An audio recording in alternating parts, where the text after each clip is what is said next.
Hi friends, welcome back to my YouTube channel. आज के একটা রেসিপি নিয়ে এলাম। আজকে বানাবো পালং শাক দিয়ে ডাল, কচু দিয়ে চিংড়ি মাছ দিয়ে একটা রেসিপি বানাবো। চলো কিভাবে আমি বানাচ্ছি।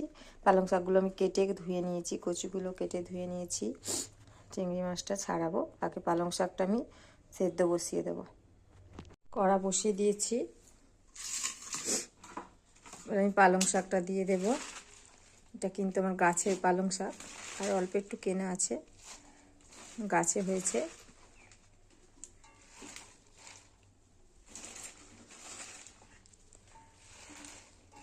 পালং শাকটা দিয়ে দিয়েছি, হচ্ছে জল দিয়ে দেব অল্প, হচ্ছে কচুটাও দিয়ে দেব, একসাথে সব আমি সেদ্ধ করে নেব। নুন দিয়ে দেব, দিয়ে দিলাম।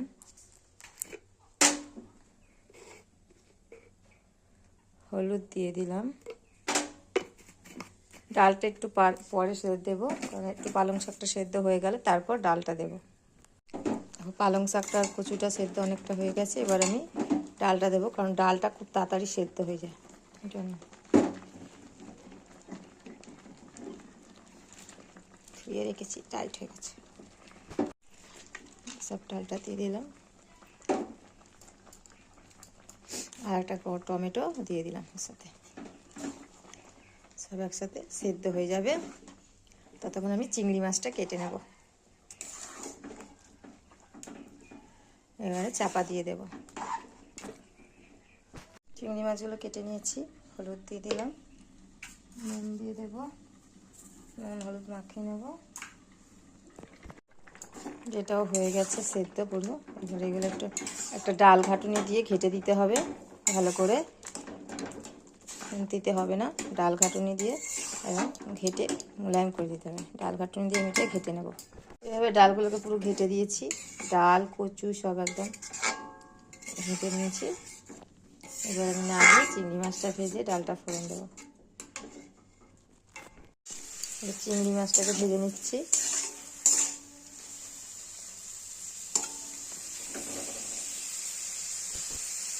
ভাজা হয়ে গেছে, এবার আমি তুলে নিচ্ছি।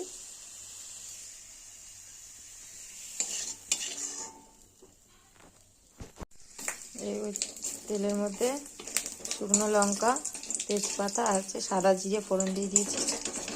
চিংড়ি ভাজার এই তেলটাতে আর একটু তেল দিয়ে দিয়েছি।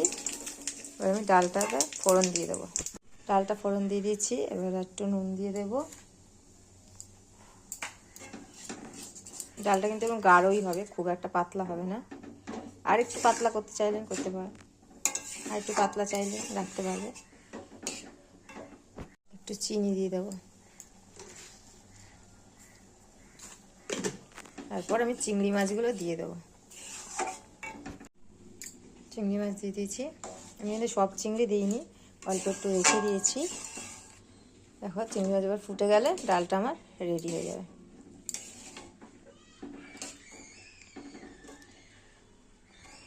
বন্ধুরা, ডালটা আমার হয়ে গেছে। এবার আমি একটু উপর দিয়ে ধনেপাতা দিয়ে দিলাম।